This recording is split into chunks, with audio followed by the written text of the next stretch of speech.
இப்போ நம்ம வந்து இந்த மேட்ச் ஜெயிச்சிட்டோம், நல்லா விளையாண்டாங்க. இஷான் கிஷன் வந்து ஃபுல்லாக விளையாண்டு பண்ணிட்டாரு. மற்றவங்களாம் என்னன்னா வந்து ஒரு சின்ன சின்ன கேமியோ பார்த்தோம், சிவம் தூபே பார்த்தோம், ரிங்கு சிங் பார்த்தோம். இப்போ இங்கே ஜெயிச்சாச்சு, சூப்பர் 8க்கும் உள்ளுக்குள்ள நம்ம போயிட்டோம் வந்து. இப்போ பாகிஸ்தான் என்ன பண்ணுவாங்க? இப்போ பாகிஸ்தான் இந்த மேட்ச் தோத்துருக்காங்க, நெக்ஸ்ட் அவங்களுக்கு ஒரு மேட்ச் இருக்கு. அங்கே தோத்துட்டாங்கன்னா அவங்க நிலைமை என்ன ஆகும்? சூப்பர் 8 போவாங்களா? நமீபியா கூட விளையாடுறாங்க அடுத்த மேட்ச். அந்த வந்து ஸ்ரீலங்காலேயே வந்து கொழும்புல அந்த எஸ்எஸ்சின்னு சொல்லிட்டு ஒரு ஸ்டேடியம் இருக்கு, அங்கே தான் விளையாடுறாங்க. ஸோ அதில் ஜெயிச்சிட்டாங்க அப்படின்னா அவங்க பிளே ஆஃப் சூப்பர் 8 வந்து கன்ஃபார்ம் பண்ணிடுவாங்க. நமீபியா கூட தோக்குற அளவுக்கு மோசமாக விளையாடுவாங்களா அப்படின்னு தெரியல. பட் ஆனால் இந்த உலகக்கோப்பை வந்து எல்லாருமே ஒரு பெரிய அதிர்ச்சி நிறைய பேர் கொடுத்துட்டே இருக்கிறனால நமீபியா என்ன அதிர்ச்சி கொடுக்க காத்துக்கிட்டு இருக்கு அப்படின்றதும் தெரியல.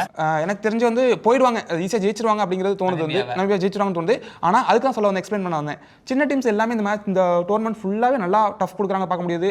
இந்தியாவுக்கே ஃபர்ஸ்ட் மேட்ச்சில் வந்து அமெரிக்கா பயங்காட்டலையா, அது மாதிரி ஒவ்வொரு டீமும் ரொம்ப ஸ்ட்ராங்காக இருக்காங்க வந்து. அதனால் பாகிஸ்தான் வந்து த்ரூ சூப்பர் 8 ஈஸியாக போயிடுவாங்கப்பா அப்படின்லாம் வந்து சொல்லிட முடியாது.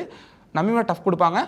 அந்த டஃப் வந்து இவங்க பேட்டிங்கில் பண்ணுற ஃப்ளாஸையும் இந்த ஃபீல்டிங்கில் பண்ணுற சொதப்பல்ஸையும் வந்து மாற்றிக்கிட்டாங்கன்னா சூப்பர் 8 வரதுக்கு வாய்ப்பு இருக்குது. அப்படி இல்லைனா நமீபியாவுக்கும் ஒரு நல்ல சான்ஸ் இருக்குது.